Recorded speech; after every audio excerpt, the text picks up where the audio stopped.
कई लोग इस बात को एक सिरे से नकार देते हैं कि हमारे पूर्वज बंदर थे। खैर, इस बात को अनदेखा करने का वाजिब कारण भी है। आखिर कौन मानना चाहेगा कि सड़क पर अजीबोगरीब हरकतें करने वाले ये जानवर हमारे रिश्तेदार भी हो सकते हैं। आखिर कौन कल्पना कर सकता है कि बिना शर्म लिहाज के लोगों का खाना छीनने वाले बंदर और चिंपैंजीज हमारे नजदीकी पूर्वज हो सकते हैं। सीधी भाषा में कहें तो गलती लोगों की नहीं बल्कि उस सोच की है जिसने ये बताया कि इंसान बाकियों से अलग हैं और धरती पर वो सबसे स्पेशल हैं। सबसे अलग और सबसे खास होने के विचार से ही अक्सर लोग ये सवाल पूछते हैं कि अगर हम बंदर से इंसान बने हैं तो आज भी बंदर क्यों हैं। सच कहें तो ये सवाल बिल्कुल ऐसा है जैसे अगर सांप आज भी है तो छिपकलियां क्यों हैं, टेट्रापोड्स हैं तो मछलियां आज भी समुद्र में क्या कर रही हैं, या फिर यूं कह लीजिए कि कुत्ते अगर भेड़ियों से विकसित हुए हैं तो भेड़िए की प्रजाति क्यों अस्तित्व में है। खैर, ज़्यादा कंफ्यूज होने की ज़रूरत नहीं है। आज की वीडियो में हम आपके सभी सवालों का जवाब देने वाले हैं और ये भी बताने वाले हैं कि आज के बंदर इंसान क्यों नहीं बनते। धरती पर सबसे अनोखा और सबसे इम्पोर्टेंट होने का विचार कितना सुहाना लगता है ना। शायद यही वजह है कि चार्ल्स डार्विन की ओरिजिन ऑफ स्पीशीज को लोग कभी समझ ही नहीं पाए। लोग अक्सर कहते हैं कि मानव का बंदर से इंसान बनने का विचार चार्ल्स डार्विन ने दिया। खैर, ये सच है कि कुदरत की एवोल्यूशन थ्योरी पर सबसे पहले उन्होंने ही बात की थी, लेकिन उन्होंने ये कभी नहीं कहा कि हम सीधे बंदर से इंसान बन गए। ये सच है कि प्राइमेट, चिंपैंजी, एप्स सब अलग अलग स्पीशीज हैं। अगर आप ह्यूमन डीएनए को बंदर के डीएनए से मैच करेंगे तो पाएंगे कि हमारा केवल 93% डीएनए उनसे मेल खाता है, जबकि चिंपैंजी से हमारा डीएनए 99% तक मिलता है। ये सुनने के बाद आप भी इस सोच में होंगे कि हमारे नजदीकी पूर्वज बंदर ना होकर चिंपैंजी रहे होंगे और हम सीधे उन्हीं से इवॉल्व हुए होंगे, लेकिन आपकी ये सोच सरासर गलत है। हम ना तो चिंपैंजी से विकसित हुए हैं और ना ही हमारा एवोल्यूशन पूरी तरह बंदर से हुआ है।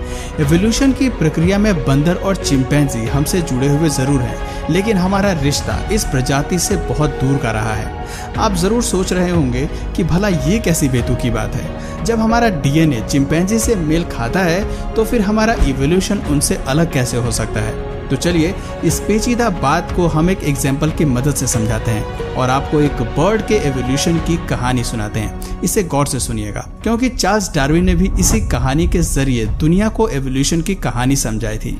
सालों की मेहनत के बाद उन्होंने फिंच बर्ड की थियोरी दुनिया के सामने रखी थी और इसी थियोरी ने विज्ञान जगत में तहलका मचा दिया था। बात करें फिंच बर्ड की तो डार्विन ने अपनी किताब के जरिए दुनिया को बताया कि 2 मिलियन साल पहले फिंच बर्ड के अस्तित्व की शुरुआत हुई। ये नन्ही सी चिड़िया अपने शुरुआती दौर में जितनी प्यारी थी उतनी ही मासूम। सबसे अनोखी बात थी कि धरती पर इसकी एक ही स्पीशीज मौजूद थी और ये एक ही जगह तक सीमित थी।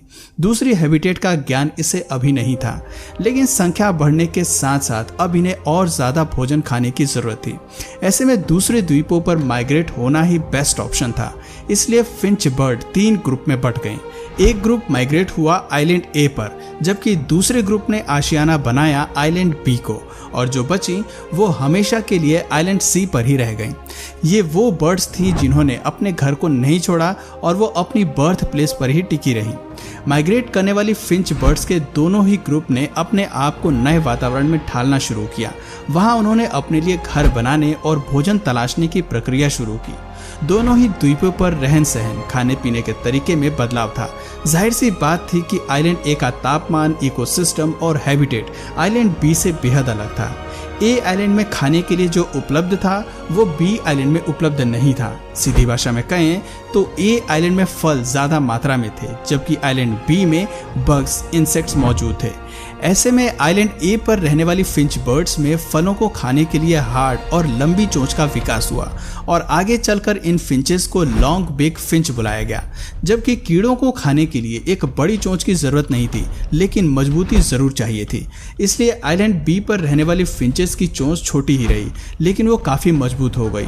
इन फिंचेस को शॉर्ट बिक फिंचेस का नाम दिया गया। अपने अपने इलाके में सरवाइव करने के लिए दोनों ही बर्ड्स अलग अलग तरह से इवॉल्व हुई।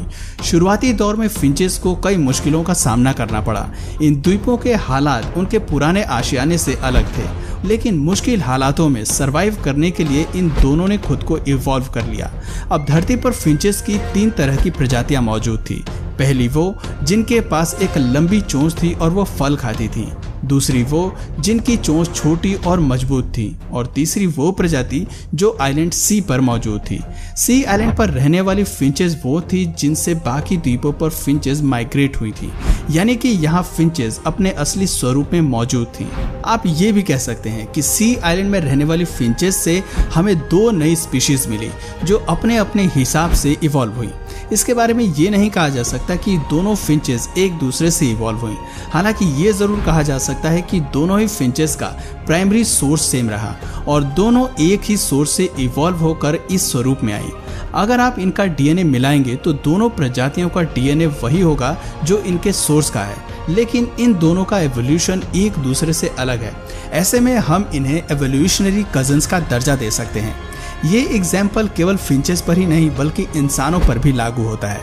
ये कहानी हमने आपको इसलिए सुनाई ताकि आप एवोल्यूशन को अच्छे से समझ सकें। डार्विन द्वारा दी गई ये थ्योरी दुनिया में सभी जीवों के एवोल्यूशन को समझाती है।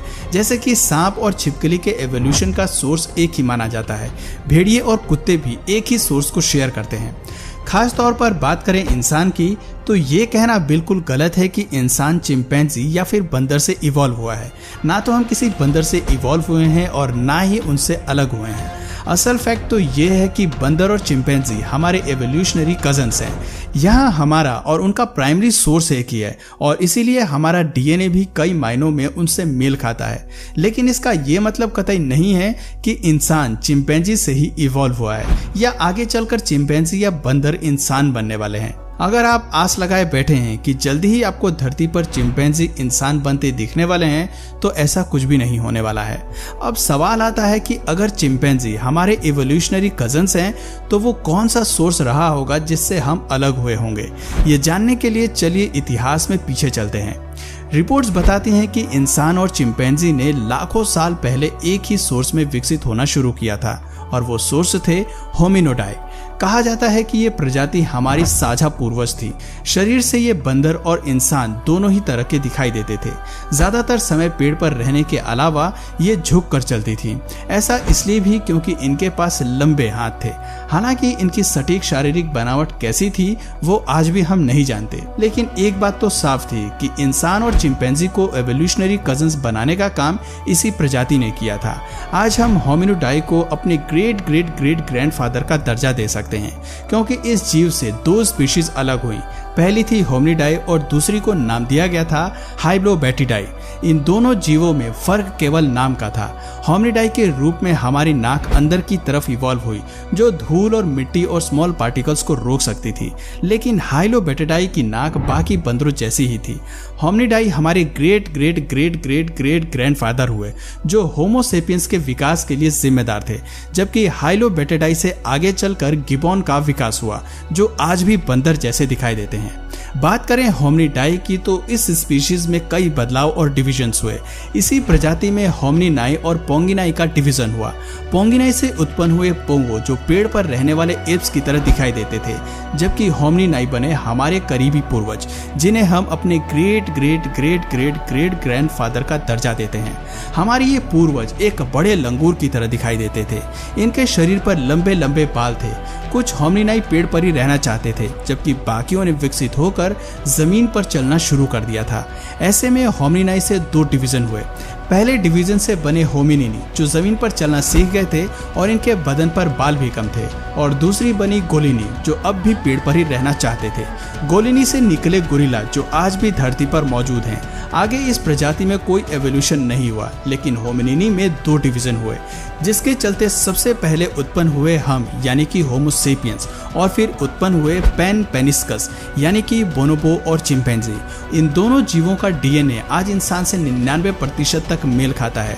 हमारी तरह ये भी काफी दिमाग वाले होते हैं। ये 2 पैरों पर चल सकते हैं और जमीन पर रहने के साथ पेड़ पर भी अपना आशियाना बना सकते हैं।